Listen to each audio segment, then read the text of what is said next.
Eu entrego a cada um em tuas mãos. Teu filho, Senhor, que vai ministrar nessa noite, Senhor, que unge os lábios deles, Senhor, que seja transmitido pelo teu Ruach. Abençoa cada um dos meus irmãos aqui presente e aqueles que porventura vão entrar, Senhor, ao longo do caminho. Eu entrego em tuas mãos e te agradeço por tudo, Pai, no nome amado de Yeshua HaMashiach. Amém? Vê amém. Amém. Amém. Vou fazer uma oração também. E o irmão Rabino pode iniciar, por favor. Senhor nosso Deus, querido Pai, estamos entrando nessa noite, Senhor, para agradecer a oportunidade de estarmos reunidos, de estarmos orando um pelos outros, meu Pai, pelos irmãos que ainda não puderam chegar, por todos que já estão aqui, pela família de todos, Pai, da nossa congregação. Sabemos que Sua mão poderosa vem nos guiando, vem nos acalmando, e ela vem como uma nuvem, Senhor, segurando a gente, Pai. Quando a gente está em queda livre, o Senhor conforta, Pai, os nossos dias. O Senhor nos traz paz. Estamos aqui para agradecer por tudo isso que o Senhor tem feito em nossas vidas, Senhor. Por não deixar faltar alimento, por termos um teto, por ter trabalho, Senhor. Sei que o Senhor vai abrir portas. Eu profetizo essa noite, Senhor, que o Senhor possa abrir portas para os irmãos que aqui estão, para os irmãos da congregação, que o Senhor possa abrir caminho, Senhor, tudo que estiver travado na vida de nossos irmãos e até na minha, Senhor, da minha família também. Que o Senhor possa nos mostrar os caminhos, a verdade e que a gente possa sempre estar trilhando dentro do conforme, Pai, da Sua palavra, da Tua verdade, Senhor. Liberte-nos de todo o mal. Abra nossa mente, Pai, para evoluirmos, chegar até Ti, Senhor. Graça te damos, porque o Senhor entregou seu Filho por nós, Pai. Somos salvos por Ele e através dele, Senhor. Graça te damos por essa noite abençoada. Abençoe o Rabino que vai passar a palavra, Senhor. Abençoe a família dele. É uma pessoa, Pai, que não tem palavra, Senhor. Abriu a porta da sinagoga para todos os irmãos, está nos ensinando cada vez mais, Senhor, dedicado à Tua palavra, Pai, às Tuas bênçãos, Senhor. Que o Senhor fortaleça cada vez mais essa congregação. Esteja junto conosco sempre, Senhor. Em nome de Cristo Jesus, Seu Filho amado. Amém, meu Pai. Amém, meus irmãos. Como nós estamos fazendo às quartas-feiras, nós estamos estudando o livro, né? Desmistificando o judaísmo e suas tradições babilônicas. Na verdade, não é uma crítica, apenas nós queremos apresentar aos irmãos o que é o judaísmo moderno, quem é ou qual foi a seita ou as seitas que deram origem a esse movimento. Porque hoje as pessoas elas têm uma dificuldade tremenda de entender o que é um judeu, o que é um israelita. Por quê? Quando fala de judeu, você lembra daquele grupo religioso, né? E lembra do Estado de Israel. Mas são coisas totalmente diferentes que nós queremos mostrar aos irmãos. Nós temos estudado aqui às quartas-feiras as seitas judaicas. A palavra judaica não tem nada a ver. Boa noite, Jadeu, seja bem-vindo. Não tem nada a ver com judaísmo. A palavra judaísmo foi a junção de todas as seitas que havia em Judá, no Estado judeu. Após a destruição do templo, foi feito um acordo com os fariseus. Eles não eram o grupo maior, mas eles detinham cerca de 4.000 sinagogas. E tem uma coisa muito interessante que o escritor Flávio José, ele diz o seguinte, que nos seus dias, naquele período dos anos 70, haviam 6.000 fariseus. Porém, havia 4.000 sinagogas. Essas sinagogas não eram exclusivas dos fariseus e elas não tinham nenhuma relação com o templo. Eram salas de estudos. E ali, todas as seitas que existiam, eles se reuniam ali, e ali eles participavam, discutiam, conversavam. E nós estamos estudando todas essas seitas. Hoje nós vamos falar sobre os samaritanos, sobre os essênios e sobre os herodianos. Não tem muita coisa sobre eles. As informações que nós temos são muito poucas, mas são informações que vão ajudar as pessoas a se entenderem. Por exemplo, os samaritanos, eles existem até hoje. Eles nunca saíram de Eretz Israel, eles nunca saíram de Israel. Eles permaneceram. E eles estão hoje na Samaria, que denominaram Cisjordânia. É um grupo pequeno, tem mais ou menos 800 pessoas, e eles mantiveram as suas tradições e seus costumes. Então, vamos estudar hoje quem era esse grupo de samaritanos. E tem algumas coisas peculiares nesse grupo. A primeira coisa que nos chama a atenção, que a primeira pessoa incumbida de pregar o evangelho não foi os discípulos, não foi nenhum homem, não foi nenhum sacerdote, não foi nenhum profeta. Yeshua comissionou a mulher samaritana.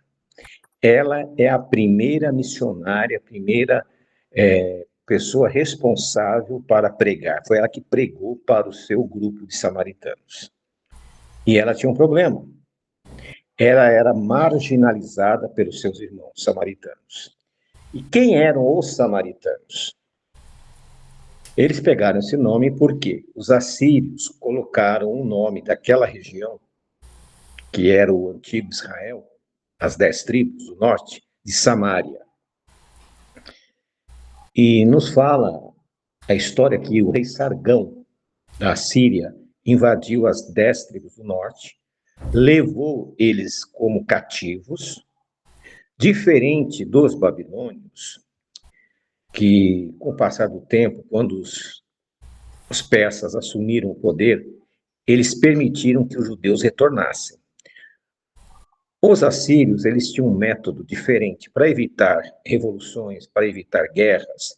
Quando eles invadiam uma nação, ele pegava toda a população e levava para outra região. E a população daquela outra região que eles levaram, eles traziam para novas terras. Por quê? As pessoas não tinham laços com aquela terra. E não tendo laços, essas pessoas não iriam entrar em guerra. Esse era o propósito. E foi justamente isso que eles trouxeram, pessoas que não eram israelitas. Eles eram de várias regiões do Oriente, e eles vieram para a Samaria, e ali eles se misturaram com alguns israelitas da terra e com alguns judeus também. Então eles tornaram-se mestiços, misturados. E o que acontece? Os judeus tinham um preconceito muito grande com eles, porque não admitiam que eles adorassem o seu Deus, porque diziam que eles não eram israelitas, eles não eram judeus. E eles eram ridicularizados, né, pelos demais judeus, eram chamados de todo tipo de palavras de baixo calão. E o que aconteceu? No começo, esse grupo de samaritanos que eram convertidos, vamos dizer assim, eram de outras nações que vieram para Israel, se converteram-se ao Deus de Israel, e eles frequentavam o templo. Porém, os judeus começaram a criar problemas para eles. Por sua vez, eles começaram a criar problemas para os judeus. Lá em Esdras e Neemias fala da confusão deles, né? E o Sambalate, o que ele fez? Ele decidiu reconstruir ou construir um novo templo em Siquém. Então, eles construíram um templo fora do templo em Israel. Então, Sabalate construiu um templo rival ao de Jerusalém, no Monte Gerizim. Vocês vão se lembrar que, quando a mulher samaritana estava conversando com Yeshua, ela perguntou: mestre, onde devemos adorar a Deus? Em Jerusalém ou em Gerizim? Os judeus diziam que o templo de Jerusalém era o único a ser reverenciado. Os samaritanos diziam que era em Gerizim. E a resposta de Yeshua foi totalmente oposta. Nem aqui e nem ali, mas vocês devem adorar em espírito e verdade. Quando ele fala em espírito, ele queria dizer que ele nos leva, nos remete, que o Espírito de Deus habita em nós. Então, aquela ideia que Deus habitava em templo feito por mãos de homens, a Bíblia diz que Deus não habita. E os judeus idolatravam o templo, como se do templo saíssem as bênçãos, que o templo representava Deus, e não era. Pelo contrário, desde a volta, presta bem atenção no que eu vou falar agora, desde a volta do exílio babilônico, o templo não tinha o Santíssimo. Eles não tinham a arca da aliança, eles não tinham a mesa do propiciatório. Não havendo o Santíssimo, eles não podiam praticar o Yom Kippur, o dia do perdão. Então, era uma coisa inútil o templo. Não tinha o objetivo, o propósito dele, perdeu-se. Por isso que Yeshua diz, nem aqui nem ali, ou seja, Deus não está em nenhum dos dois lugares, mas está na sua vida, está dentro de você. Porque as pessoas muitas vezes esquecem que Deus, ele quer habitar em nós. Hoje eu postei algumas coisas para os irmãos, para que vocês pensassem, refletissem. Se Yeshua voltasse hoje, aí o irmão Danilo até completou, se nós morrêssemos hoje, como é que seria? O que você acha que iria acontecer? A Bíblia está repleta de informações sobre isso.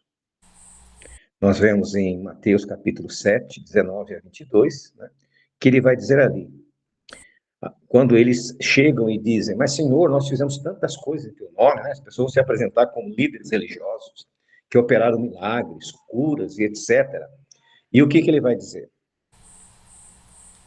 Ele vai dizer o seguinte, apartai-vos de mim, porque eu não vos conheço, porque vocês são contra a lei de Deus. Qualquer pessoa que é contra a lei de Deus, ele não é reconhecido por Deus como servo. Você pertencer a qualquer organização religiosa não significa nada. Você pode ser um judeu de nascimento, ter praticado a Brit Milá, ter praticado o Bar Mitzvah, ter realizado todos os rituais judaicos, mas se você não cumprir os mandamentos de Deus e não ter a fé em Jesus, não significa nada. Você pode ser cristão, você pode ir à igreja, você pode tomar a ceia, você pode ter sido batizado, mas se você não guarda os mandamentos de Deus, não quer dizer nada. Não sou eu que estou falando. Quem está falando é o próprio Yeshua. Remetendo para Apocalipse 14, 12, né? Onde ele diz ali claramente, aqui está a sabedoria, aqui está o conhecimento, os que guardam os mandamentos de Deus e têm a fé em Yeshua. Não adianta você ter um e não ter o outro, não funciona. A mesma coisa lá em Apocalipse 22, 14. Bem-aventurados os que guardam os mandamentos de Deus, para que possam comer da árvore da vida, e quando você come da árvore da vida, você tem a eternidade, e possa entrar na cidade pelas portas. Então, o que acontece? Uma coisa tem que estar ligada à outra. Os samaritanos acreditavam que eles lá em Gerizim, eles estavam fazendo a vontade de Deus. Os judeus acreditavam que indo em Jerusalém no templo, estavam fazendo a vontade de Deus. Nenhum, nem outro. Jesus esclarece. E qual o problema que nós estamos tendo hoje? As pessoas, em vez de ler os evangelhos, meditar nas palavras do Senhor Yeshua, elas ficam divagando, questionando. Não existe salvação fora de Yeshua. Não existe salvação para os desobedientes de Torá. Não existe aliança O profeta Isaías, no capítulo 56, ele foi tão claro, tão objetivo, quando ele fala aos gentios, ao gentio que se achegar a mim, para me amar e para me servir, né? Que guardar a minha aliança. Que aliança? A Torá. E o que a Torá diz? Vocês conhecem, tem os 10 mandamentos, tem a questão alimentar.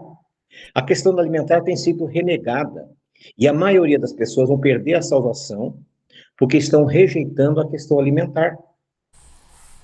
As pessoas confundem os termos, e quando você pega nas Escrituras Sagradas a questão alimentar, diz que é uma abominação quem come carnes impuras. Abominável. E lá em Apocalipse 21, diz que os abomináveis vão ser lançados no lago de fogo. E se você ler Apocalipse 21, você vai ver que é comparado a homossexualidade, a besta, o falso profeta, os ladrões, mentirosos, são comparados com os abomináveis. E a pessoa pensa que abominável é uma coisa... Não é. Por quê? Porque há tanta ênfase na Bíblia dizendo que pessoas que mantêm esse tipo de regime alimentar não vai herdar a salvação. Porque o nosso corpo é o templo do Espírito Santo. Eva e Adão perderam a salvação, foram expulsos pela boca. E as pessoas esquecem disso. Então Deus passou para o seu povo também pela boca. Olha, não comam essas coisas. Porque é através dela que vocês são abomináveis, vocês vão perder a sua eternidade. Nós não podemos entender ou compreender os desígnios de Deus. E voltando aqui para a questão dos samaritanos, havia essa confusão, os judeus se achavam mais santos que eles se achavam mais santos que os judeus, e esta guerra foi constante, e esse grupo de samaritanos, por incrível que pareça, eles foram os primeiros a serem visitados por Yeshua para pregar o evangelho. Não foram os judeus receberam os milagres, mas para a pregação do evangelho foram os samaritanos. E para a pregação do evangelho foi chamada uma mulher samaritana que já tinha tido 5 maridos. Nos padrões morais de hoje, era um absurdo. Como é que ele vai escolher uma mulher como essa? Porém, Deus sonda os corações e sabia que ali tinha uma mulher íntegra, que tinha tido problemas. Nós podemos ter nossos problemas, porém nós não precisamos ficar nos problemas. Nós podemos mudar a atitude, viver na presença de Deus, uma vida íntegra. Então as pessoas às vezes condenam os outros de uma forma desnecessária. Deus sonda e julga os corações. A nós cabe ensinar. Eu também coloquei hoje no nosso WhatsApp, para que os irmãos pudessem observar, vocês não podem ficar escolhendo mandamentos. Esse me serve, aquele não. Não façam isso. Ou vocês tomam uma decisão de estar na presença de Deus, ou não estão. Porque lá em Apocalipse, diz assim, quando se relaciona com a igreja de Laodiceia. Eu acredito que a igreja de Laodiceia seja esse período que nós estamos vivendo. Um período de mornidão. E ali, Jesus diz para João, diz para eles que melhor seria serem quentes ou frios. Porém, como são mornos, eu quero vomitá-los da minha boca. O que significa isso? Quem é o morno? O morno é aquele crente bem me quer. Esse mandamento eu guardo, esse eu não guardo. Esse eu guardo, esse eu não guardo. Muitas vezes, esses crentes se tornam juízes. E naquele dia, eles vão ter surpresas, porque fizeram as escolhas erradas. Cabe a nós orientar os irmãos. Se você quer fazer uma restauração, se você quer estar nessa jornada, obedeça a Deus integralmente. É óbvio que existem situações que são adversas à nossa decisão. Lá em Atos 15, foi feito um concílio para que não se exigisse dos que estavam se achegando mandamentos que eram impossíveis naquele momento para eles guardarem. Mas aquilo que é possível, você tem que guardar, tem que cumprir. Por quê? Porque senão não há salvação. Não existe salvação. Saiam, tirem essa ideia cristã de que eu aceitei Jesus, levantei o bracinho e estou salvo. Isso é uma fantasia, uma utopia. Quando você aceita Yeshua na sua vida como seu Senhor e Salvador, você tem que abrir mão do seu passado. Você tem que abrir mão da sua vida regressa. E a partir de então, você tem que começar a procurar observar os mandamentos e princípios que norteiam a salvação. Então, esses eram os samaritanos, mesclados, né? Pessoas misturadas. E nós vamos encontrar várias citações, inclusive na página 24 do nosso livro, quem tem o PDF pode olhar, onde é falado sobre esse grupo. E outra coisa, eles eram o oposto da conduta dos fariseus. Os fariseus eram soberbos, eles eram humildes. Então é importante nós conhecermos esses aspectos para ver qual é a nossa posição hoje. Será que eu sou um fariseu? Ou será que eu sou um samaritano? Um outro grupo que nós vamos ver agora são os essênios. Enquanto os fariseus se tornaram sinônimos de hipócritas e os saduceus de mundanismo, ou mundanos, o essenismo se torna um sinônimo de isolacionismo, isto é, vida separada e afastada de todas. Por quê? Os saduceus, lembra que eu falei que eles não acreditavam em nada? O negócio deles era só administrar o reino, né? Já os fariseus eram hipócritas. Eles insinuavam para você fazer, mas eles não praticavam. Já esse grupo de essênios, que eram fariseus também, eles preferiram viver isoladamente. Eles foram viver no deserto, num lugar horroroso, num lugar ruim, quente, seco, mas eles não queriam ficar dentro da comunidade judaica porque eles se achavam também extremamente santos. E eles, quando surgiram, eles tentaram manter a instrução escriturística viva. Porém, eles partiram para um egocentrismo e um fanatismo exacerbado. Outra coisa, o problema, eles pensavam também que para cultivar a vida de santidade, eles tinham que viver isolados do mundo. A maioria deles optaram em não se casar, quebrando essa regra. Eles viviam com orações, lavagens cerimoniais e passando diariamente no mikve.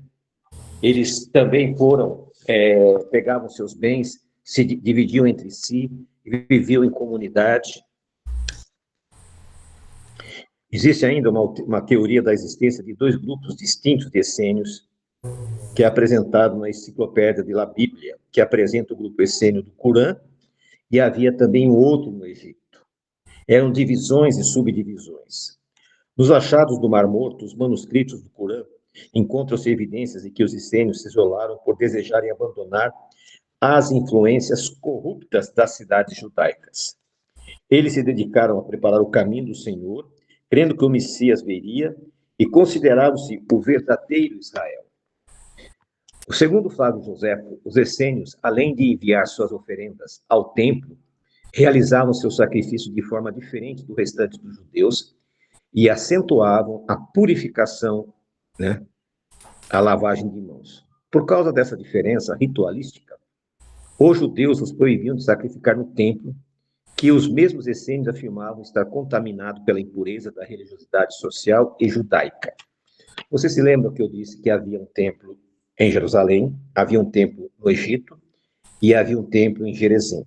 Eram 3 templos. Hoje nós só vimos falar de um, porque o conhecimento da maioria das pessoas é superficial, né? Na parte ocidental do Mar Morto, os essênios se afastaram das margens por toda a extensão, que essas eram muito perigosas. Tratava-se de um povo único em seu gênero e admirável no mundo inteiro. mais que qualquer outro, sem nenhuma mulher e tendo renunciado inteiramente ao amor, sem dinheiro e tendo por única companhia as palmeiras. Dia após dia, esse povo renasce igual número de graças à grande quantidade dos que chegam. Muitas pessoas, muitos judeus começaram também a abandonar a sua religião, o farisaísmo, o herodismo, e começaram a partir para viver com eles, porque acreditavam que aquela vida fosse uma vida de santidade. Muitas vezes nós achamos que a vida de santidade é você abrir mão de tudo, viver numa ilha que você vai estar em santidade. Não é isso que Deus quer de nós. O que Deus quer de nós é que nós tenhamos uma vida integral, tanto na casa do Eterno, e nas nossas casas, nos nossos negócios, nos nossos dias a dias. Vocês todos estão aprendendo, estão chegando agora. Então vocês têm que colocar em mente, você tem realmente desejo de avançar na fé? Você quer praticar tudo aquilo que o Deus bendito nos pede? Exatamente, ele é muito parecido com isso, com os padres. Então você, realmente é isso que você quer? É. Então comece a praticar conforme Deus ordenou. Você não precisa perguntar para mim. Você pode perguntar para a sua Bíblia. Na sua Bíblia diz o que deve ser feito. Você tem um guia perfeito, um guia inspirado. E comece a praticar. Porque a Bíblia diz, através de Pedro, que melhor seria não ter conhecido do que conhecer e não observar. Aquele que nunca conheceu a lei de Deus será julgado segundo o seu conhecimento. Aquele que um dia teve contato e fez uma escolha, se ele fez a escolha errada, não existe salvação. Ah, mas não é assim. A Bíblia fala que é assim. E eu não vou modificar a Bíblia. Então Pedro nos admoesta, olha, se você, melhor seria não ter conhecido a palavra. Muitas vezes eu escutava uma frase dos judeus e eu achava que estavam errados, equivocados. Hoje eu entendo por que eles diziam isso. Eles diziam o seguinte, quando a gente queria chegar para conhecer, eles diziam, isso não é para vocês. Não há necessidade de vocês fazerem isso. Por quê? Porque eles sabiam que o cristão, ele é parcial. Ele faz aquilo que interessa, aquilo que lhe condiz. Ele não tem uma ligação com Deus. A obra de Deus está estagnada. Por que está estagnada? Porque falta tudo. Falta pessoas para nos ajudar, falta recursos financeiros para financiar, falta encontros espirituais, falta oração, falta tudo. Muitas vezes nós temos aí 3 encontros. Na quarta-feira agora, na sexta-feira e no sábado. Para a maioria, online. E as pessoas acham que o culto online tira dele as responsabilidades. E não tira. Você está participando da palavra de Deus. Você está sendo abençoado pela palavra de Deus. Então, cabe a você cumprir esses mandamentos. Cabe a você ensinar as pessoas. Então, nós temos que colocar em prática esses princípios, esses conhecimentos, em benefício das vidas. Porque, voltando ao que eu falei hoje, como será triste Yeshua voltar e, de repente, você se salvou. E você não ver pessoas que você poderia ter salvado. Mas por negligência, por egoísmo, ou por preguiça, você não ajudou essa pessoa a conhecer a palavra. Então nós temos que entender que a salvação é uma coisa super, mega importante. E, finalmente, nós vamos falar sobre o outro grupo, da página 27, os herodianos. A família de Herodes, eles eram do grupo Asmoneus. Esses Asmoneus é da mesma família dos Macabeus. Quando os Macabeus venceram os gregos, eles criaram uma dinastia sacerdotal e uma dinastia para o reinado. Eles estavam totalmente equivocados. Porque para ser rei tinha que ser da casa de Davi. Para ser sumo sacerdote, tinha que ser da casa de Arão.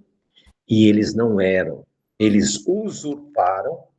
E Herodes, ele se apresentava como se fosse um Deus, como se fosse um Messias.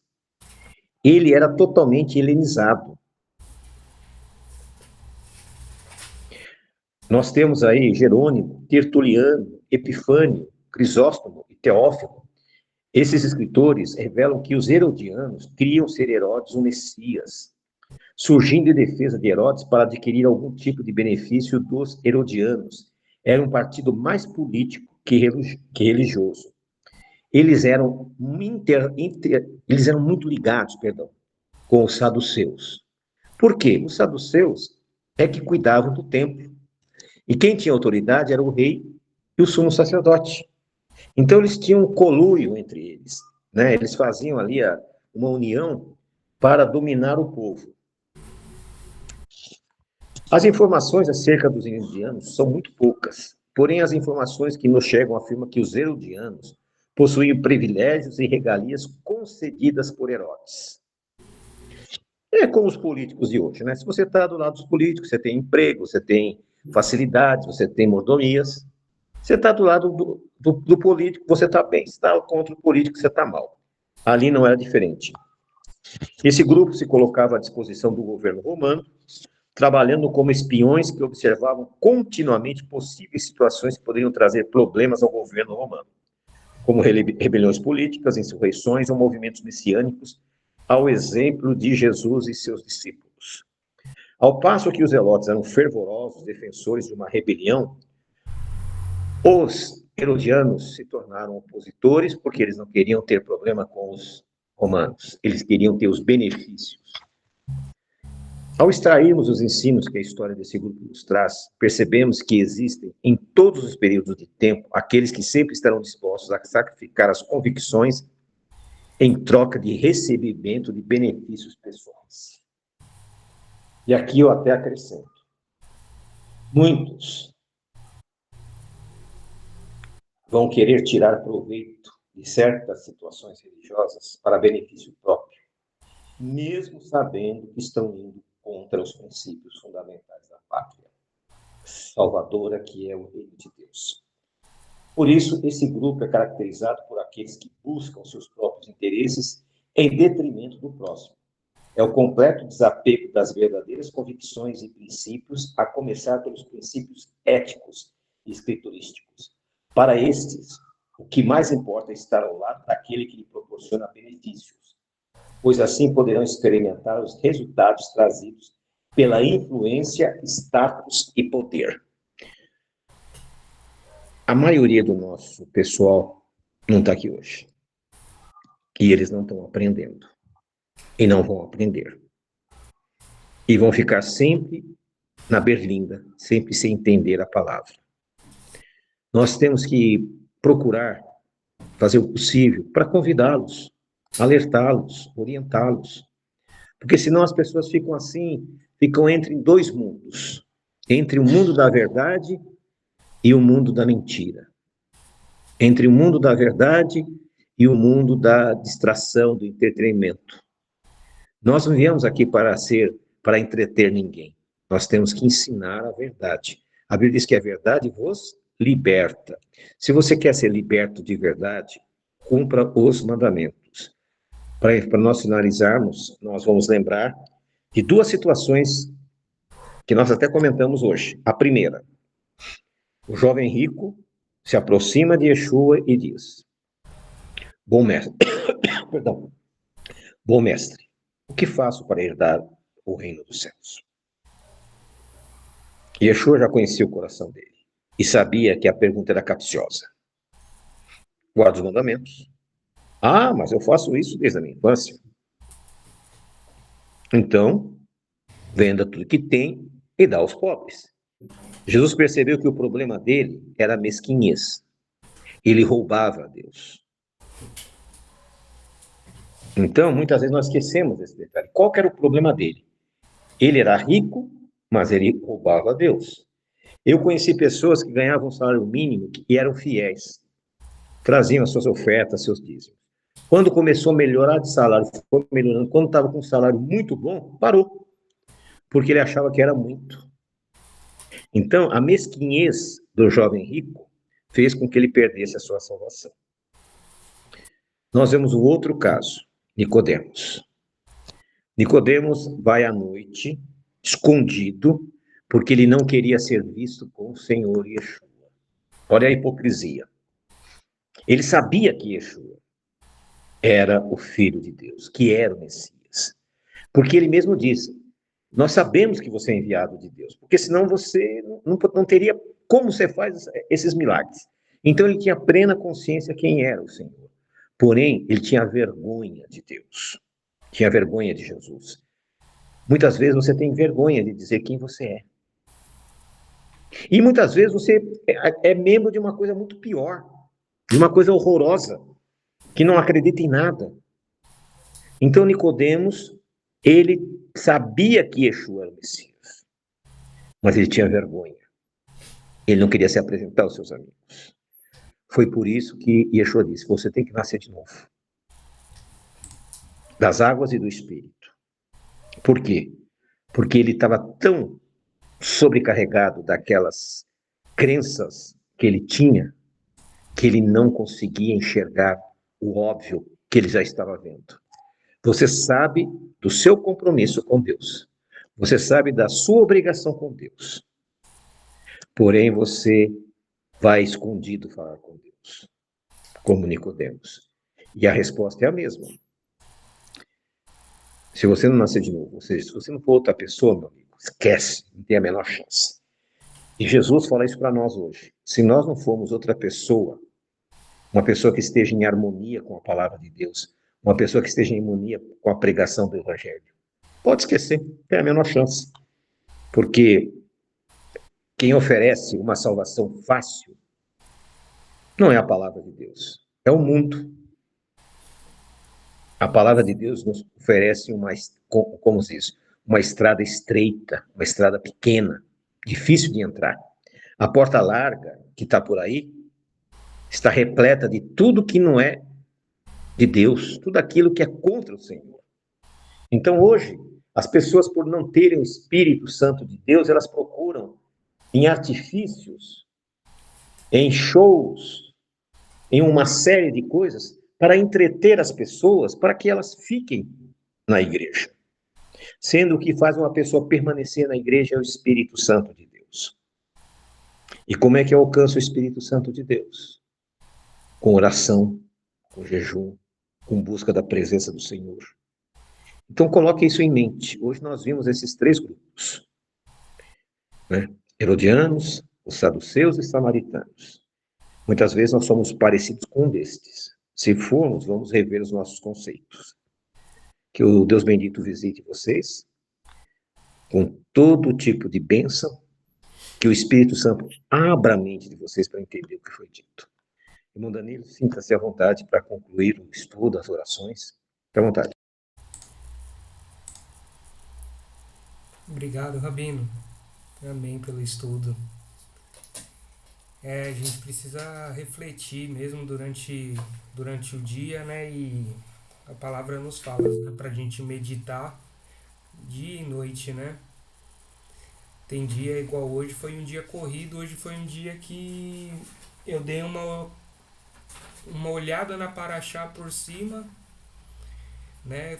Fiz a leitura da Paraxá, me atentei a alguns pontos, mas não consegui me aprofundar em outros estudos que eu estou fazendo, né? Que é do Antigo e do Novo Testamento. Ontem eu já tive mais tempo, e aí a gente se pergunta, né? Durante o dia, será, igual o Rabino colocou, será que a gente está no caminho mesmo, né? Às vezes parece que tudo que a gente faz ainda é pouco, e imagina então os que não estão fazendo, né? Nós estamos aqui comprometidos, a gente vê sempre os rostinhos dos mesmos irmãos, a gente fica feliz, ao mesmo tempo triste, que a gente queria que tivesse todos, né? Mas a gente tenta tocar o coração, é o Espírito Santo que convence, e a gente só pode orar, agradecer, pedir para que Muitos não estão aqui também, mas estão fazendo obras lindas também, né? É, as irmãs trabalhando no Ministério da Mulher, a gente consegue acompanhar, ainda mais tem a Paloma, então a gente vê ela se comunicando. E alguns irmãos também que hoje não estão, mas estão sempre com a palavra ali bem afiado. Mas a gente torce para estar todo mundo junto, sempre. E para a gente poder ser, eu acho que ter mais fervor, né, da palavra. Eu acho que a gente orando todos juntos, a gente fica cada vez mais forte, né? E o intuito de quarta-feira é para a gente dar uma amenizada, porque a gente tem 2 encontros, sexta e sábado, né, muito junto. Então a gente fica muito bem ali no final de semana, na sexta já à noite, ali no começo de Shabat.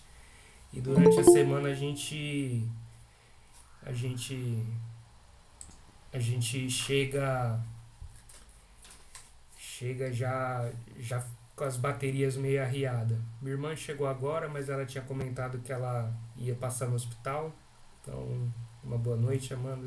Espero que você esteja bem. E então a gente vai encerrando. Eu gostaria que, se possível, a irmã Monique fizesse uma oração e o irmão Jean também fizesse uma oração para a gente encerrar, e o Rabino, acho que a gente tem um tempo, faz o encerramento. E aí depois eu vou salvar aqui e aí mando para os irmãos também, para Amanda. Tá bom? Shalom, shalom. Eu estou um pouco melhor. Obrigada a todos pelas orações. Amém. Obrigado, Amanda. A gente vai se falando. Pode, pode orar, irmã Monique, depois o irmão Jean e o Rabino encerra?